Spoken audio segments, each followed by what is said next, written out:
رسول اللہ صلی اللہ علیہ وسلم نے فرمایا، صحیح بخاری میں حدیث ہے، مسلم میں بھی ہے، حضرت ابو ہریرہ کہتے ہیں اللہ کے نبی نے فرمایا یؤذین ابن آدم، آدم کا بیٹا مجھے گالی دیتا ہے، وہ کہتا ہے یا خیبت الدہر، ہائے زمانے کی کم بختی، زمانہ برا ہو گیا ہے، بڑے برا زمانہ ہے، گندے دن ہے، برے ایام ہے، زمانے کو گالی دیتا ہے۔ فرمایا فلا یقولن احدکم یا خیبت الدہر، ایسی بات زمانے کے کو برا بھلا کہنے والی بات تم میں سے کبھی کوئی شخص نہ کہے۔ فرمایا اللہ رب العالمین نے کہ میں ہی دن اور رات کو میں نے ہی پیدا کیا ہے، میں ہی اس کو دن کو لاتا ہوں پھر رات کو لاتا ہوں، جب چاہوں گا اس دن اور رات کے لانے اور لے جانے کو قبض کر سکتا ہوں، قیامت برپا کر سکتا ہوں۔ تو میرے محترم بھائیوں، اسی دن اور رات کے ہیر پھیر اور عدل بدل سے مختلف موسم وجود میں آتے ہیں، کبھی گرمی اور کبھی سردی، اسی طرح مختلف موسم جو ہیں وہ سارے کے سارے اسی سے وجود میں آتے ہیں کہ کبھی دن آتا ہے، رات آتی ہے، اسی سے اللہ تعالیٰ نے موسموں کا وجود رکھا ہے۔ کبھی سردیاں ہوتی ہیں، کبھی گرمیاں ہوتی ہیں، اور پھر اس میں شدت ہو جاتی ہے، اس کے پیچھے بھی رسول اللہ صلی اللہ علیہ وسلم نے حقائق بتائے ہیں کہ جو موسموں کے اندر شدت ہوتی ہے اس کی وجہ کیا ہے، سبب کیا ہے۔ ہم سردیوں کے موسم میں داخل ہو رہے ہیں تو اس لحاظ سے مناسب سمجھا کہ ہم یہ دیکھیں کہ رسول اللہ صلی اللہ علیہ وسلم جو ہمارے نبی ہیں، ہمارے رہنما ہیں، جینے کا ہر طریقہ محمد الرسول اللہ صلی اللہ علیہ وسلم نے ہمیں بتا دیا ہے، انہوں نے ہمیں موسم گزارنے کے طریقے بھی بتائے ہیں۔ رسول اللہ صلی اللہ علیہ وسلم نے فرمایا یہ جب سردیاں زیادہ ہوتی ہیں، سخت ہوتی ہیں، اسی طرح گرمی کی شدت ہوتی ہے، اس کی وجہ کیا ہے؟ مسلم شریف میں حدیث ہے، نبی صلی اللہ علیہ وسلم نے فرمایا اشتکت النار الی ربھا، جہنم نے اپنے رب سے شکایت کی، اکل بعضی بعضا، کہ میرا ایک حصہ دوسرے کو کھا رہا ہے، ایک دوسرے کو کھائے جا رہا ہے۔ فأذن لها بنفسین، تو اللہ تعالیٰ نے اس کو جہنم کو 2 سانس لینے کی اجازت دی، نفس فی الشتاء، ایک سانس سردیوں میں اور ایک سانس گرمیوں میں لینے کی اجازت اللہ تعالیٰ نے جہنم کو دی۔ رسول اللہ صلی اللہ علیہ وسلم فرماتے ہیں فَأَشَدُّ مَا تَجِدُونَ مِنَ الْحَرِّ، جو تم گرمی کی شدت دیکھتے ہو یہ اسی جہنم کے سانس کی وجہ سے دنیا کے اندر جہنم کی سختی ہوتی ہے، جو وہ گرم سانس لیتی ہے۔ اور بَأَشَدُّ مَا تَجِدُونَ مِنَ الزَّمْهَرِيرِ، اور جو تم سردیوں کی سختی اور شدت دیکھتے ہو یہ وہ جہنم ٹھنڈا سانس لیتی ہے جو اللہ نے اس کو لینے کی اجازت دی ہے، اس کی وجہ سے دنیا کے اندر، کائنات کے اندر سردی زیادہ ہو جاتی۔ یہ رسول اللہ صلی اللہ علیہ وسلم نے، اس میں ہمارے لیے عبرت کیا ہے؟ اس موسم کے بدلنے میں، اس کے عدل بدل میں ہمارے لیے عبرت کیا ہے؟ عبرت یہ ہے کہ جس طرح تم موسموں کی شدت کو محسوس کرتے ہو، اس کے مطابق اس کی سختیوں سے بچنے کا بندوبست کرتے ہو، بعین ہی اسی طرح اللہ رب العالمین نے یہ دنیا جو تمہارے لیے دار الامتحان بنائی ہے، کل کو تمہارا حساب و کتاب ہونا ہے، اس دن تم نے رب العالمین کے سامنے کھڑا ہونا ہے، اس منظر کو یاد کر کے بھی تیاری کرو، اسباب اختیار کرو، جیسے تم دنیا کے موسموں سے بچنے کے لیے اسباب اختیار کرتے ہو، ویسے ہی جہنم کی آگ اور اس کی سختیوں سے بچنے کے لیے بھی اسباب اختیار کرو۔ یہ اللہ تعالیٰ نے ہمارے لیے عبرت رکھی ہے۔ تو سردیوں کا موسم جو ہے، اس میں ہمارے کرنے کے کام کیا ہیں؟ سردی جب آتی ہے تو اس میں بندے کو سب سے پہلے، صرف سردی ہی نہیں، کوئی بھی موسم آتا ہے، سب سے پہلے انسان کو اپنی اس جان کی حفاظت کرنی چاہیے، موسمی جو مضر اثرات ہیں اس سے اپنے آپ کو بچانا چاہیے، جیسا کہ اللہ تعالیٰ نے قرآن مجید میں فرمایا یا ایھا الذین آمنوا خذوا حذرکم، اے لوگو جو ایمان لائے ہو اپنا دفاع پکڑو۔ یہ آیات اگرچہ جہاد کے متعلق ہے، اپنا دفاعی نظام جو ہے وہ مضبوط کرنا ہے، لیکن اس کے ساتھ ساتھ اپنے جسم کی حفاظت جو ہے وہ سردی اور موسمی اثرات سے بچاؤ کرنا بھی مسلمان پر لازم ہے۔ رسول اللہ صلی اللہ علیہ وسلم نے فرمایا ان لنفسک علیک حقا، تیری جان کا بھی تجھ پر حق ہے، اس کی حفاظت کرنا تجھ پر ضروری ہے۔ یہ اللہ کی طرف سے یہ جسم جو ہے یہ ہمیں امانت کے طور پر دیا گیا ہے، اس امانت کی حفاظت کرنا یہ ہم پر ضروری ہے، اس کے متعلق ہم سے قیامت کے دن جواب دینا پڑے گا ہمیں۔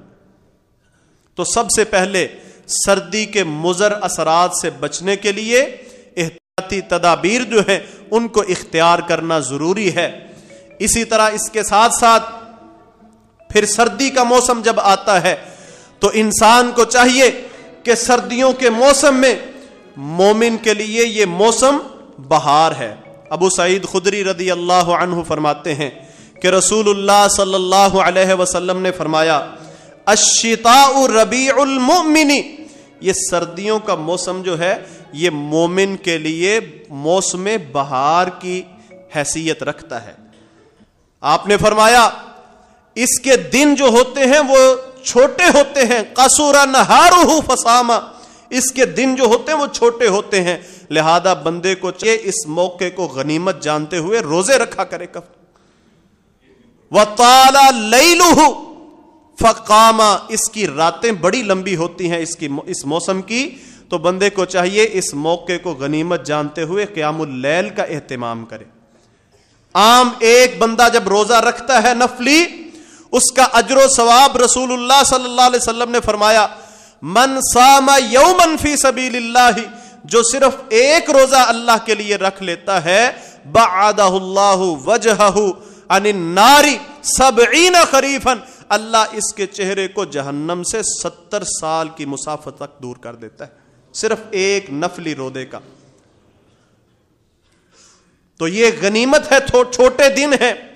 حضرت عائشہ رضی اللہ عنہا فرمایا کرتی تھیں کہ جن کے جو فرضی روزے رہتے ہیں عورتوں کے ایام کی وجہ سے، یا بندہ بیمار ہو گیا ہے فرضی روزے رہ گئے ہیں، تو وہ ان دنوں کو غنیمت سمجھتے ہوئے ان میں روزوں کو مکمل کر لے، اور باقی لوگ جو ہیں وہ ان دنوں کو چھوٹا ہے، روزہ رکھنا ان کے اندر معمولی کام ہے، تو لہذا وہ کثرت کے ساتھ نفلی روزہ رکھیں اور اپنی آخرت کی نجات کا سامان بنائیں۔ صلی اللہ علیہ وسلم نے فرمایا طال لیلہ، ان ایام کی راتیں بڑی لمبی ہوتی ہیں، لہذا چاہیے کہ وہ ان کے اندر قیام کرے۔ قیام اللیل، اللہ کے نبی صلی اللہ علیہ وسلم نے اتنی فضیلت بیان کی رات کے قیام کی، اگرچہ آپ تھوڑا ہی کیوں نہ کر لیں۔ یہ جو جنتی لوگ ہیں ان کی صفات میں سے ہے كَانُوا قَلِيلًا مِّنَ اللَّيْلِ مَا يَهْجَعُونَ وَبِالْأَسْحَارِ هُمْ يَسْتَغْفِرُونَ، کہ وہ رات کو بہت کم سوتے ہیں، سحریوں کے وقت آخری وقت اٹھ کر اپنے رب سے بخشش مانگتے ہیں۔ راتیں بڑی لمبی ہیں، بندہ سو کے تھک جاتا ہے، فارغ بیٹھا آنکھیں کھولے ہوئے لیٹا ہوا ہے، خیالات آ رہے ہیں، لیکن اتنی زحمت نہیں ہوتی میں اٹھ کر اپنے رب کو منا لوں، کچھ چاہیے تو مانگ لوں۔ رسول اللہ صلی اللہ علیہ وسلم نے قیام کی اتنی فضیلت بیان کی، حدیث میں آتا ہے اللہ کے نبی صلی اللہ علیہ وسلم نے فرمایا جو شخص من قام بعشر آیت، جو بندہ رات کو قیام کرتا ہے، صرف 10 آیتیں پڑھ لیتا ہے، قیام کے اندر 2 رکعتوں میں پڑھ لیں، 10 آیتیں پڑھ لیتا ہے، فرمایا لم یکتب من الغافلین، اللہ تعالیٰ اس کو غافل بندوں میں نہیں لکھتے کہ یہ اللہ کی یاد سے غافل ہے، بلکہ یہ اللہ کو وقتاً فوقتاً یاد رکھتا ہے، یہ اللہ کی یاد میں رہنے والا بندہ ہے، یہ اس میں لکھا جاتا ہے۔ فرمایا ومن قام بمئۃ آیۃ، اور جو 100 آیتوں کے ساتھ قیام کرتا ہے، فرمایا یکتب من القانتین، اس بندے کو فرما بردار بندوں میں سے لکھ لیا جاتا ہے کہ یہ بندہ اللہ کا بڑا فرما بردار ہے۔ 2 رکعتوں میں پڑھ لیں، 4 رکعتوں میں پڑھ لیں، جتنی اللہ توفیق دے 100 آیتوں کا قیام آپ کر لیں ان راتوں کے اندر۔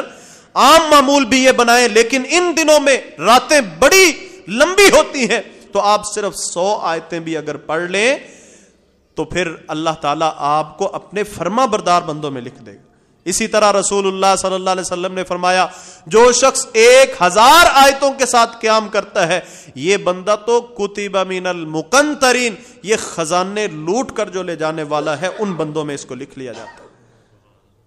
اللہ کے نبی صلی اللہ علیہ وسلم کا ہم معمول دیکھتے ہیں، آپ اتنا قیام کیا کرتے تھے کہ 5 ساڑھے 5 پارے رسول اللہ صلی اللہ علیہ وسلم 2 رکعتوں میں پڑھ جاتے تھے، اور آپ فرمایا کرتے تھے، سنن ترمذی میں حدیث ہے، فرمایا علیکم بقیام اللیل، لوگوں رات کے قیام کو لازم پکڑو، فإنہ دأب الصالحین قبلکم، کیونکہ یہ تم سے پہلے جو اللہ کے نیک بندے تھے نا ان کا یہ طریقہ تھا۔ اور فرمایا وَإِنَّ قِيَامَ اللَّيْلِ، اور بے شک رات کا قیام جو ہے یہ قُرْبَةٌ إِلَىٰ رَبِّكُمْ، یہ تمہارے رب کے تمہیں قریب کر دے گا، وَمَنْهَاتٌ عَنِ الْإِثْمِ، اور گناہ سے تمہیں بچا لے گا، وَمُكَفِّرَةٌ لِلسَّيِّئَاتِ، اور جتنی بھی غلطیاں ہیں بندے کے گناہ جو ہیں ان کو معاف کروانے والا یہ قیام اللیل ہے۔ تو اس لیے مومن کو چاہیے کہ ان دنوں کو غنیمت سمجھتے ہوئے ان چیزوں کا اہتمام کرے۔ اسی طرح سردیوں کا موسم جب آتا ہے تو بندے کو سردی کی شدت جس طرح اپنے آپ کو بچاتا ہے، اسی طرح دوسرے مسلمانوں کا خیال کرنا، ان کی ضروریات کا خیال کرنا بھی مومن کے لیے لازم ہوتا ہے۔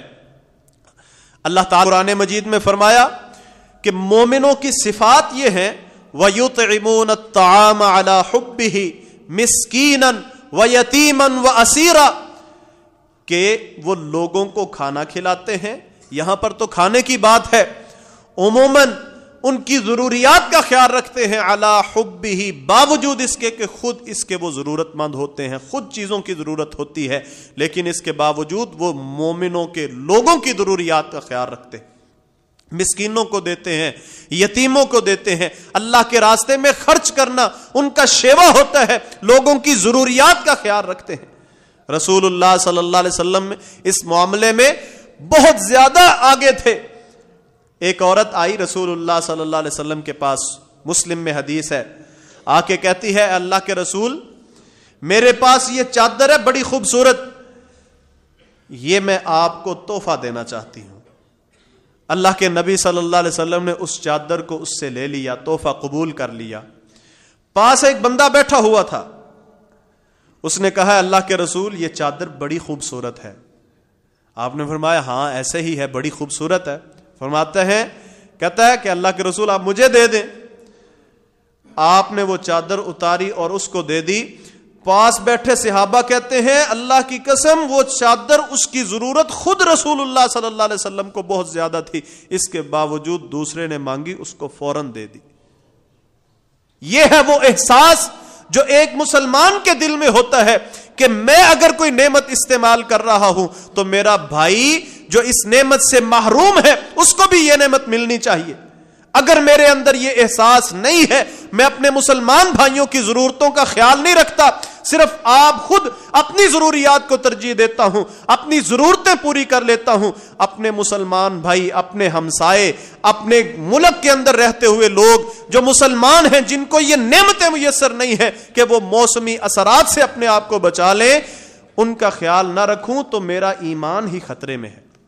رسول اللہ صلی اللہ علیہ وسلم نے فرمایا لا یؤمن احدکم، تم میں سے کوئی بندہ مومن اس وقت تک کامل مومن نہیں ہو سکتا حتی یکون، یہاں تک کہ حتی یحب لاخیہ ما یحب لنفسہ، یہاں تک کہ وہ اپنے لیے بھی وہی چیز پسند کرے جو اپنے بھائی کے لیے، اپنے بھائی کے لیے وہ چیز پسند کرے جو خود اپنے لیے پسند کرتا ہے۔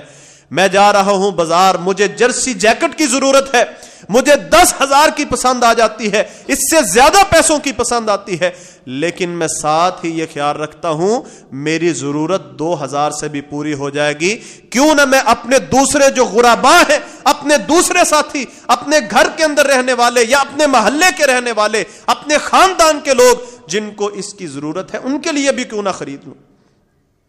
یہ احساس پیدا کریں۔ عبداللہ بن عمر رضی اللہ عنہ کہتے ہیں، صحیح بخاری میں ہے، اللہ کے نبی صلی اللہ علیہ وسلم مسجد میں بیٹھے ہوئے ہیں، دن چڑھا ہے، دوپہر کا ٹائم ہے، دھوپ ہے، ابھی ظہر کی اذان نہیں ہوئی، نبی صلی اللہ علیہ وسلم کے پاس کچھ لوگ آئے، مزر قبیلے کے یہ لوگ تھے. کہتے ہیں اللہ کے نبی کے جب پاس آئے تو حدیث میں آتا ہے کہ انہوں نے ٹاٹ کے کپڑے پہنے ہوئے تھے، ایک حدیث میں آتا ہے روئی کے موٹے کپڑے پہنے ہوئے تھے، اتنی شدت کی گرمی کے اندر. فاقے کی حالت یہ تھی کہ صرف اپنا نیچے والا دھڑ جو ہے وہ ڈھانکا ہوا تھا، اوپر پہننے کے لیے کپڑا نہیں تھا، کھانے کے لیے کچھ نہیں تھا. یہ آئے اللہ کے نبی کے پاس اسلام قبول کر کے. جب اللہ کے نبی کے پاس آ کے بیٹھ گئے تو اللہ کے نبی صلی اللہ علیہ وسلم نے ان کی یہ حالت دیکھی تو آپ تڑپ کر اٹھ رہ گئے. فرماتے ہیں فتغمر وجہ رسول اللہ صلی اللہ علیہ وسلم بفاقۃ الناس، اللہ کے نبی صلی اللہ علیہ وسلم کا چہرہ لوگوں کے اس کیفیت، اس فاقے کی وجہ سے بدل گیا.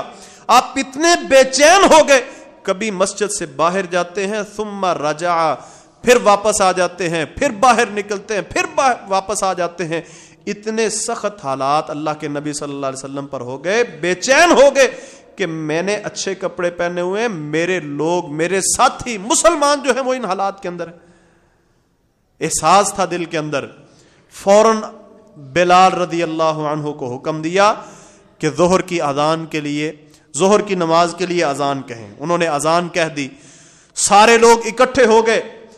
آپ صلی اللہ علیہ وسلم نے نماز پڑھائی، اس کے بعد خطبہ دیا، آیت پڑھی، فرمایا یا ایھا الذین آمنوا اتقوا اللہ ولتنظر نفس ما قدمت لغد. یہ آیت پڑھی کہ کل کے لیے کچھ نہ کچھ تیار کر لو. اور بھی ان کو نصیحت کی اور ساتھ فرمایا تمہارے یہ بھائی، تمہارے یہ ساتھی تم ہی میں سے ہیں، یہ فاقے کی حالت میں ہیں. جاؤ، جس کے پاس کپڑا ہے وہ کپڑا لے کر آئے، جس کے پاس کھانے کا کوئی سامان ہے وہ لے کر آئے. بخاری شریف میں آتا ہے کہ صحابہ کرام اٹھے، ایک بندہ ان میں سے اٹھا، وہ اپنے گھر گیا اور ایک گٹھڑی جس کو اٹھا کر لایا، اور اس کی حالت یہ تھی وہ بڑی مشکل سے اس کے وزن کی وجہ سے چل کر آ رہا تھا، لا کر اللہ کے نبی صلی اللہ علیہ وسلم کے سامنے رکھ دی. دوسرا گیا، وہ اپنا کچھ کھانے کا سامان لے آیا. اسی طرح سارے اٹھے اور اپنے اپنے حصے کے مطابق، استطاعت کے مطابق کچھ نہ کچھ لے کر آئے. آتا ہے حدیث میں آتا ہے کہ ایک ڈھیر کپڑوں کا لگ گیا اور ایک ڈھیر کھانے کے سامان کا لگ گیا. رسول اللہ صلی اللہ علیہ وسلم کا چہرہ کھلکھلا اٹھا، ایسے جیسے چوندویں کا چاند ہو. آپ خوشی سے مسرور ہو گئے. کہتے ہیں رسول اللہ صلی اللہ علیہ وسلم نے پھر اس موقع پر کہا، تم میں سے جو شخص کوئی اچھے کام کی ابتدا کرتا ہے، اس کو دیکھ کر جتنے بھی لوگ اچھا کام کریں گے سب کا اجر اتنا ہی اس بندے کو بھی ملے گا. اور اسی طرح جو بندہ کوئی اسلام میں برے کام کی ایجاد کرتا ہے، اس کو دیکھ کر جتنے لوگ بھی برا کام کریں گے سب کا گناہ اتنا گناہ اس بندے کو بھی ملے گا. لہذا نیکیوں میں آگے بڑھیے. تو رسول اللہ صلی اللہ علیہ وسلم جہاں پر اپنی ضروریات کا خیال رکھتے تھے، وہاں پر اسی طرح صحابہ کرام اور دوسرے مسلمانوں کی ضروریات کا خیال رکھتے تھے. مسلمان کی شان تو یہ ہوتی ہے کہ وہ سارے مسلمانوں کو اپنا بھائی سمجھتا ہے، جیسا کہ رسول اللہ صلی اللہ علیہ وسلم نے فرمایا، مثل المؤمنین فی تراحمہم وتوادہم وتعاطفہم کمثل الجسد الواحد. مسلمانوں کی آپس میں رہنے کے، آپس میں ایک دوسرے پر رحم کرنا ایسے ہے، آپس میں ایک دوسرے سے محبت ایسی ہوتی ہے، آپس میں ایک دوسرے پر شفقت مہربانی ایسی ہوتی ہے جیسے ایک جسم ہوتا ہے. سارے مسلمان ایسے ہوتے ہیں. اگر کسی جسم کے ایک حصے کو کوئی شکایت ہوتی ہے، تکلیف پہنچتی ہے، بیمار ہو جاتا ہے، تو سارا جسم تڑپ اٹھتا ہے اس بیماری کی تکلیف کی وجہ سے. یہ کیسے ہو سکتا ہے کہ ہم سردی میں بیٹھیں تو پورا جسم ہم نے ڈھانپا ہوا ہو، سر بھی گرم کپڑے کے ساتھ ڈھانپا ہوا ہے پورے جسم پر، صرف پاؤں ننگے ہوں، تو کیا ایسا ہو سکتا ہے کہ پاؤں کی سردی پورے جسم پر محسوس نہ ہو؟ ایسا کبھی نہیں ہو سکتا. پاؤں ننگے ہوں گے تو اس پاؤں کی جو سردی لگ رہی ہے، موسم کا جو اثر اس پر ہو رہا ہے، اگرچہ پورا بدن اس سے محفوظ ہے، پورا بدن اس تکلیف کو محسوس کرے گا. فرمایا مسلمان آپس میں ایک دوسرے کے ساتھ معاملات میں ایسے ہونے چاہیے. یہ نہیں کہ میرا زندگی کا جو سٹائل ہے، میرا لائف سٹائل تو بہت اچھا ہے، بہت بہترین ہے، اور لیکن میرے ہمسائے میں بیٹھا ہوا شخص جو ہے اس کو کوئی کھانے کی چیز نہیں ہے، اپنے آپ کو سردی سے بچانے کے لیے اس کے پاس کپڑے نہیں ہیں۔ تو اس پر رسول اللہ صلی اللہ علیہ وسلم بڑا صحابہ کرام کو زور دیا کرتے تھے۔ اللہ کے نبی صلی اللہ علیہ وسلم نے جب آپس میں مواخات کرائی صحابہ کرام کی، تو انصار اتنے دریا دل ہوئے کہ ایک صحابی عبد الرحمن بن عوف رضی اللہ عنہ کے ساتھ اس کی مواخات کروائی گئی، بھائی چارہ کرایا گیا، تو وہ کہنے لگے کہ میرا اتنا مال ہے، آدھا مال ہی میں تمہیں دے دیتا ہوں، 2 بیویاں ہیں میری، ایک کو میں طلاق دیتا ہوں، ادھر گزرنے کے بعد تم اس سے شادی کر لینا۔ یہ تھے دریا دلی ان کے اندر۔ پھر اسی کے مطابق اللہ تعالیٰ نے ان کو دیا بھی، وَيُؤْثِرُونَ عَلَىٰ أَنفُسِهِمْ وَلَوْ كَانَ بِهِمْ خَصَاصَةٌ، وہ اپنی جانوں پر اپنے بھائیوں کو ترجیح دیا کرتے تھے۔ ہم یہ سردیوں کے موسم میں داخل ہو رہے ہیں، ہمیں اس چیز کا شدت سے احساس ہونا چاہیے کہ جن چیزوں کی مجھے ضرورت ہے میں اپنے بھائیوں کو بھی وہ چیزیں دوں۔ اور یہ موسم اتنا زبردست ہے مومن کے لیے کہ اس میں نیکیوں کا اجر بھی کئی دفعہ بڑھ جاتا ہے، جیسا کہ رسول اللہ صلی اللہ علیہ وسلم نے فرمایا۔ حضرت ابو ہریرہ کہتے ہیں اللہ کے نبی نے فرمایا، صحیح بخاری میں ہے، الا ادلکم، مسلمانوں کیا میں تمہیں نہ بتاؤں، تمہاری رہنمائی نہ کروں، الا ما یمحو اللہ بہ الخطایا، ایسے کاموں کی طرف جن کے ساتھ اللہ تعالیٰ گناہوں کو مٹا دیتا ہے۔ ایسے کام بتاتا ہوں تمہیں کہ اللہ تعالیٰ گناہوں کو مٹا دیتا ہے۔ صحابہ نے کہا ہاں اے اللہ کے رسول، آپ ہمیں بتائیں ایسے کام کہ جن کے ذریعے اللہ تعالیٰ گناہ ختم کر دیتا ہے۔ رسول اللہ صلی اللہ علیہ وسلم نے فرمایا، پہلا کام اسباغ الوضوء علی المکارہ، دل نہیں کرتا، سردی کی شدت اتنی زیادہ ہے، بستر سے نکلنے کو دل نہیں کرتا، اس کے باوجود وہ وضو کرتا ہے، اچھی طرح وضو کرتا ہے، پسندیدہ، اچھا نہیں لگ رہا، دل نہیں چاہ رہا، دل یہی کہتا ہے کہ بیٹھا رہوں، پانی کو ہاتھ نہ لگاؤں، لیکن پھر بھی وہ اٹھتا ہے، اللہ کو راضی کرنے کے لیے وضو کرتا ہے۔ فرمایا یہ ایسا کام ہے کہ جو بندے کے گناہوں کو ختم کر دیتا ہے، مٹا دیتا ہے اور درجات کو بلند کر دیتا ہے۔ پہلا کام یہ ہے۔ دوسرا کام فرمایا کثرت الخطا الی المساجد، زیادہ قدم چل کے مسجد کی طرف جانا۔ اور تیسرا کام وانتظار الصلاۃ بعد الصلاۃ، ایک نماز کے بعد دوسری نماز کے انتظار میں بیٹھنا۔ فرمایا یہ 3 کام ایسے ہیں جو بندے کے گناہوں کو مٹاتے ہیں، اس کے درجات کو بلند کرتے ہیں۔ حقیقت یہ ہے یہ تینوں کام ہی بندے کو ذمہ دار بناتے ہیں۔ ان میں سے ایک وضو کرنا، سردیوں میں وضو کرنے کا دل نہیں کرتا، لیکن پھر بھی اللہ کو راضی کرنے کے لیے وضو کرنے چلا جاتا ہے، ناپسندیدگی کے باوجود۔ فرمایا اللہ تعالیٰ اس کے گناہ مٹا دیتا ہے۔ جہاں پر فضیلت بڑھتی ہے وہاں پر پھر ذمہ داری بھی بڑی ہو جاتی ہے۔ جب وضو کرنا عموماً یہ ہوتا ہے سردیوں کے اندر، بندہ جب وضو کرنے لگتا ہے تو جلد خشک ہونے کی وجہ سے وضو کے اعضاء بھی خشک رہ جاتے ہیں جلدی میں۔ ابو ہریرہ رضی اللہ عنہ اور سہل ابن سعد کہتے ہیں ہمیں غزوے میں تھے، رسول اللہ صلی اللہ علیہ وسلم نے ہمیں بھیجا، آپ بھی ہمارے ساتھ تھے، تو آپ سفر میں تھوڑا سا پیچھے رہ گئے۔ اتنی دیر میں عصر کی نماز کا وقت ہو گیا، ہم وضو کرنا شروع کر دیا ہم نے، تو اللہ کے نبی صلی اللہ علیہ وسلم آئے، ہم میں سے بعض لوگوں نے جلدی جلدی وضو کرتے ہوئے پاؤں پر تھوڑا بہت مسح کیا اور نماز میں شریک ہونے لگے۔ فرمایا ویل للعقاب من النار، ان ایڑیوں والوں کے لیے آگ کے لیے ہلاک کی ہلاکت ہے، کیونکہ انہوں نے اچھی طرح وضو نہیں کیا، جو فضیلت کا باعث تھا اس کو چھوڑ دیا اور اپنی جان چھڑانے کی کوشش کی۔ اس لیے سردیوں کے اندر عام جلد خشک ہونے کی وجہ سے اعضاء جو ہیں وہ خشک رہ جاتے ہیں، لہذا اچھی طرح وضو کرنا بھی سردیوں کے اندر اس کا بھی اہتمام کیا جائے۔ اسی طرح سردیوں کے موسم کے اندر نماز پڑھتے ہوئے رسول اللہ صلی اللہ علیہ وسلم نے کچھ آداب بتائے ہیں۔ فرمایا تم میں سے کوئی شخص اس حالت میں نماز ادا نہ کرے کہ وہ چادر کے ساتھ اپنے جسم پر بکل مارے ہوئے ہے، کہ بکل ایسے ہوتی ہے کہ پوری چادر اپنے ارد گرد لپیٹ لے، نہ پاؤں باہر نکل سکے، ہاتھ باہر نکل سکے، نہ جسم اچھی طرح حرکت کر سکے. اس سے بندے کو ایذا پہنچنے کا خطرہ ہے، نقصان پہنچنے کا خطرہ ہے. رسول اللہ صلی اللہ علیہ وسلم نے نماز کے اندر اشتمال السما یعنی بکل مارنے سے منع فرمایا ہے. لہذا ایسے چادر اپنے اوپر ڈال لینا کہ اس سے ہاتھ بھی اندر رہیں اور باہر نہ نکل سکیں، اس سے رسول اللہ صلی اللہ علیہ وسلم نے منع فرمایا.